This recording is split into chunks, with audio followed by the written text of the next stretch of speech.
I am doing a voiceover in the city. Why would I do that? So there's noise. This video was originally like 45 minutes long, but I had to edit the crap out of it because I spend all that time looking through my junk. So you get like all these periods where I'm not doing anything. So I edited all of that stuff out so that you can see what I'm doing. And look, I'm spreading blood smears all over that paper. How perfect is that paint for blood if you used it in a concentrated form?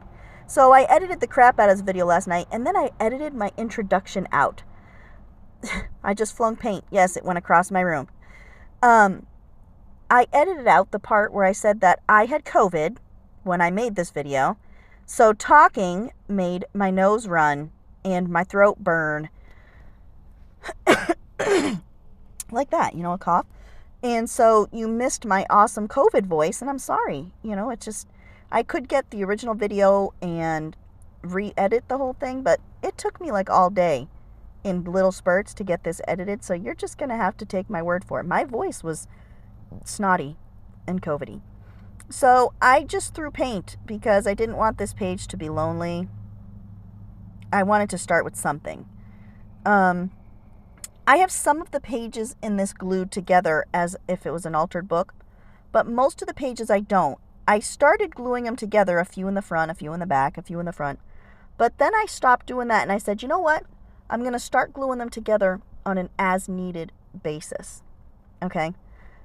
So I have that handful of them, so if I want to do some heavy arting, I got that option, but I don't have to, because if I'm just gluing, the pages in this book are just fine for the little bit of paint and glue that I'm going to smear on this crap, you know what I mean? This is, when I found this in my stash, this picture, I decided that this is going to be the apothecary page. And I'm really happy with how this came out for my first Falloween spread. The first thing I've done in this after the cover. I feel like it gives me a good, good starting off point, good jumping off point. So I really like this. It's like a witch's cauldron of orangey things with fog stuff, which is totally creepy. And I really, you'll see how awesome. This is just going to come out totally wonderful. And of course I try and use napkins as much as I can because I have about 87 billion napkins. So I also edited out all the gluing. So you're really getting the teared down version of this, so you're just going to see magic, whoop, magically has glue. Magically ready to glue. Then, I did stupid things like gluing the page first instead of the paper that I'm gluing to. I just did stupid things. Napkins, you really have to glue the page first. You can't really put glue on the napkin without tearing it. So I did that. I glued the paper. I glued the book page. Man, I just really can't talk lately. I just really can't form words out of my mouth. But I have this in my Falloween napkin pack. If you want some Falloween napkins, visit my link tree down below, and I suggest you get them from my Ko-fi. And if I don't have any left in my Ko-fi, then send me an email, and I will get you some. I got a lot of good Falloween napkins in my stash right now, and I just got a ton more awesome ones. So, some Halloween-y ones. So pretty pumped about that. I'm pretty pumped to use them on future pages.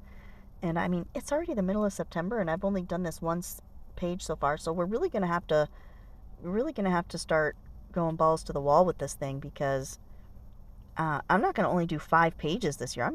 We're going all out. We are going all out. That is some excess lace from the cover. I'm gonna try and use up all the little bitsy spitsies that I got. What I have to do is organize my crap. Okay, so I have these that I've been using very cautiously because I haven't found these sheets again since I got them like 4 or 5 years ago, but they're so old now that the sticker part comes off, so I gotta glue them down now. They don't have their own adhesive anymore. As you saw, I just pulled that sheet right off of there, so I have to glue them down now. And I think they're all like this. I haven't tried all of them yet, but I'm going to assume that they're all. How can you keep double-sided tape stuck to plastic? Because that's what those are. On the back, they're plastic. So how do you put like double-sided tape on that? So then I decided, hey, you know what? This isn't really long enough, so I'm going to go longer. And at least with these things, you can add to it, and you can't tell that you added to it. It's not like a paper where you put 2 sheets together and you clearly tell that you put 2 sheets together.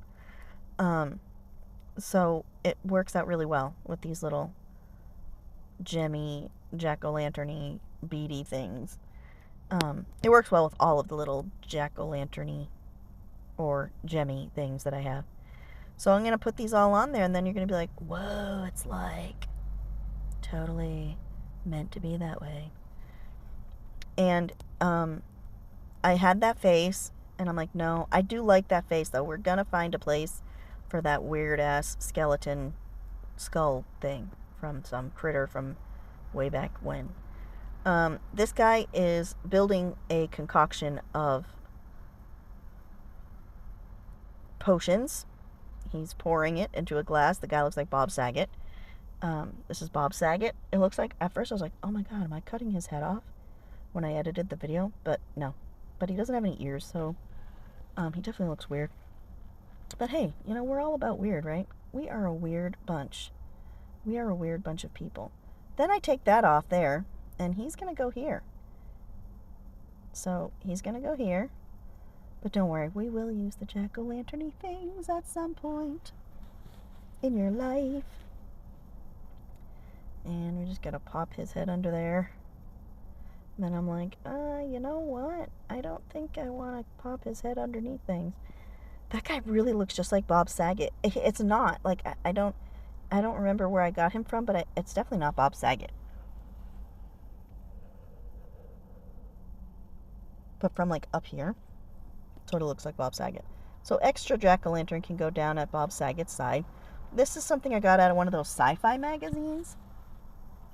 Sci-fi magazines are where it's at when it comes to Halloween greatness, because sci-fi characters are freaking weird, okay?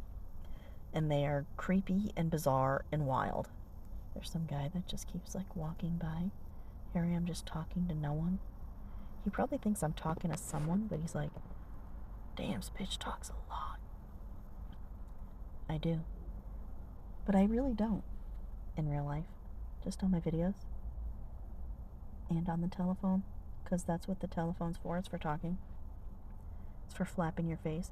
Then I decided I want blood drips behind this guy. I have some blood drip papers in my Falloween packs if you want one. Again, Ko-fi shop.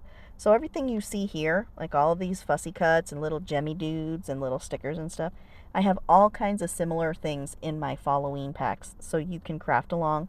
And there's enough there for you to definitely easily do quite a few pages while you build up your own stash of stuff from magazines and stores and wherever you get your goodies. If you buy one of my packs, it's definitely a good jumping off point. We're jumping off today. Today's the jumping off day. But it's definitely a good jumping off point for your Falloween journal. Is anybody else Falloweening with me, or am I the only one? It seemed to be a thing. Everybody was doing the Falloween journals for a while. And then I'm the only one who, like, kept doing it. So I guess that I am officially, what's that word when you're no longer a trend, but you're still doing it? Like, I'm out of touch with it now because, everybody's moved on to better things, and here I am still playing with my seasonal crap. But, like, I so look forward to these. I so look forward to the Falloween and the Christmas stuff because it's something I can collect things for. I like having things that I can squirrel items for, These are my jars of witchy goodness, There's like snakes in there, and I don't know what the hell's in the other one, worms or something? I don't know. I don't know what's in the other one, but it's creepy. It's creepy. And as you can see, the page was like ripped because it was on 2 different pages. So I did some finagling. And there's some pill bottles and stuff for your druggy pleasure. And this guy, I moved this guy like 4 times, this little bat. Poor dude just couldn't find a home. We just couldn't find him a home. Just couldn't find Mr. Batty Man a home. But hey, it's a Dollar Tree sticker, so it comes off and goes on pretty easy. So there is some more apothecary goods. And that guy there with the teeth, he is the pharmacist of our apothecary. And then the Bob Saget is the chemist of our apothecary. This stuff here, no, not my big fat arm. This stuff here was so difficult to get to glue down. Like, if I kept that whole part in this video, it would be a 20-minute long video, for real. I might have some of this in my Falloween kits. If you order a Falloween kit and you want some of this weird-ass ribbony crap, just tell me in the message. Just tell me in a message. But yeah, my Falloween kits are definitely fun. Bring back the Falloween journals, y'all. Where's everybody at with this? Why am I the only one? I'm not seeing any more. Is anybody seeing any more? Send me some links of other people's, because I like to see other people's, you know, seasonal stuff too. It's really, I really enjoy it. So yeah, this is me trying to get it all to lay flat because it was all twisty, wampus. And look what I do to Bob Saget's face. Totally perfect because it's a black and white picture.